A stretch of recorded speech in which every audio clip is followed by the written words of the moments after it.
Hello, welcome back to Dr. Introspect TV, and it's your host, Dr. Introspect, and I'm bringing to you another video, podcast style.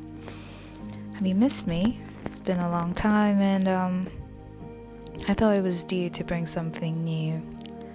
So today I'm bringing to you a short insight from the recently released Disney film, Soul. Stay tuned. So what can we say about Soul? I'm going to try to keep this as short as possible while bringing to you the deep insights this channel is known for. So watching Soul, I have to say, it's an animation, if this wasn't obvious enough.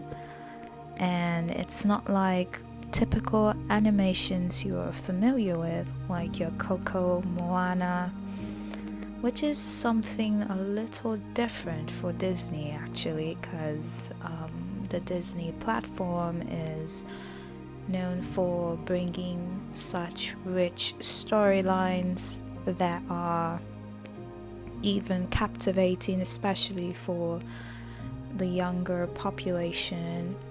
The story was actually a little more mature. Now, exploring themes of death and afterlife is not really new to animation. In the animation Coco, for example, it explored the concept of afterlife and leaving people behind and such, but it was in a very cheery way.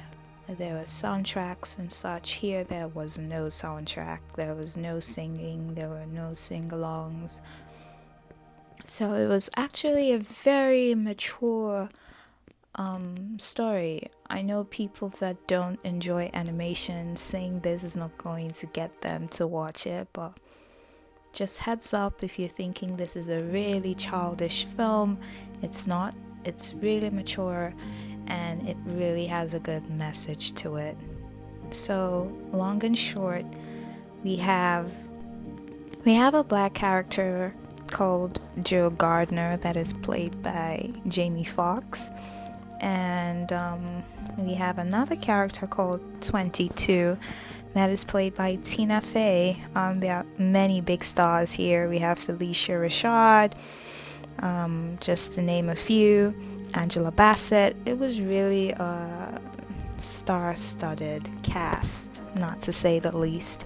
And in a time like this, it was really nice to see black people depicted by such a huge platform. So it kind of makes sense, because jazz is unique to the culture of, black people. So it makes sense to have this kind of story. But here we have Joe plays the piano, and he has always wanted his big break, and he never really got it, and he spent his whole life kind of regretting and feeling like he never fulfilled his potential in life. And he had a mother who he felt was disappointed in him because she felt like he was chasing dreams instead of facing the facts and reality of life, and taking a job as a musical teacher and just growing your life and things that are associated with being a well-adjusted adult. And it seems like just as soon as he's about to get this break to perform with this quartet group, he has an accident, and then his soul leaves his body, and he's supposed to journey on to the afterlife, but he refuses.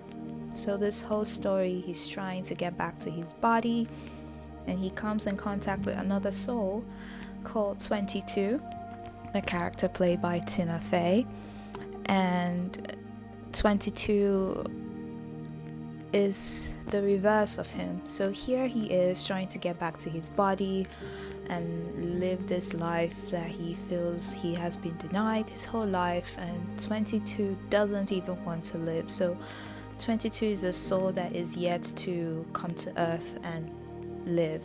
So he is having trouble with coming to the reality that this is the end of his own journey, and 22 has anxieties and fears about starting her whole life. They are like two halves of a coin, if you see, and in this story they both go on a journey that really leads us to a conclusion where we can say life in itself is such a beautiful gift. He tries to help 22 discover what they were calling her spark, so that she can have it and come back to life, and come to life rather. And the whole plan is he'd help her do that, and then he'd be able to connect with his own body, and he would take her own spark and live the life, since she doesn't want to live the life anyway, or something like that. And they go through a lot of things, I think they really learn from each other in this story. And the funny thing is, he's expecting 22 to discover that her purpose in life is something grand or specific, like, playing the piano or being a chef or something. But I think for 22, it was just discovering the little things, seeing the blue skies, watching the leaves fall, looking at the butterfly, just living. And that's something he had done his entire life and taken for granted, because he kept thinking that there's this big thing. And I think that is really the essence of the message of the story. When one of those beings in that universe, he told the being that his purpose was to do music, they were like, there's no such thing as purpose. It's nothing. It's just something you human beings make up. And that really spoke to me in a way, because if you're familiar with the works of people like Eckhart Tolle, I have reviewed his work. You can check out that video for a good synopsis and analysis of that book, The Power of Now. It really touches on the themes he was speaking about in that book. He actually talked about how life is it just goes on, it's just what it is, and then we human beings try to ascribe meanings to things. Living, dying, sun shining, sun going down, rain falling, all those things are just part of just being and existing. And sometimes we get so carried away by our pursuits, and I'm not saying it's a bad thing, but we forget to just live in the moment, and we take for granted the little things. The fact that we can walk, the air that we can breathe, just the little things that make life,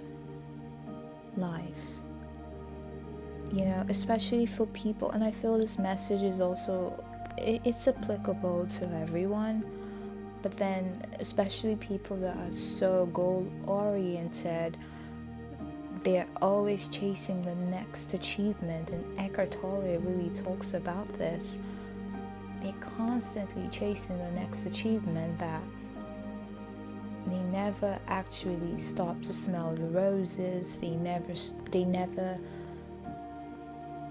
never present in the now. They're either in the past or in the future, and in the past is regret. You're stuck regretting, as we could see Joe was just regretting his life. When you would look at his memories, he just looks sad and alone all the time, because he just kept feeling like my life has been wasted, and then my future I'm chasing something else. So there's just never a moment to just sit and be. And I think this is a movie that is reminding all of us, especially now at a time like this with a crisis. I know the coronavirus brought devastation, but I think it kind of forced us to hit pause and reflect a bit on how we are moving in life. And being forced to pause, for example, when we all had to stay at home, when we couldn't work, you are kind of forced to be in the moment, even though it seemed like a painful moment. We can all just take a step back and pause and try to be more present in our lives. I think the message is such a beautiful message from Disney. I think we can use the remainder of the holiday to begin to build that spirit for the year 2021, and hopefully we can all be more present. Thank you for listening, and I'll see you in the next video. Bye.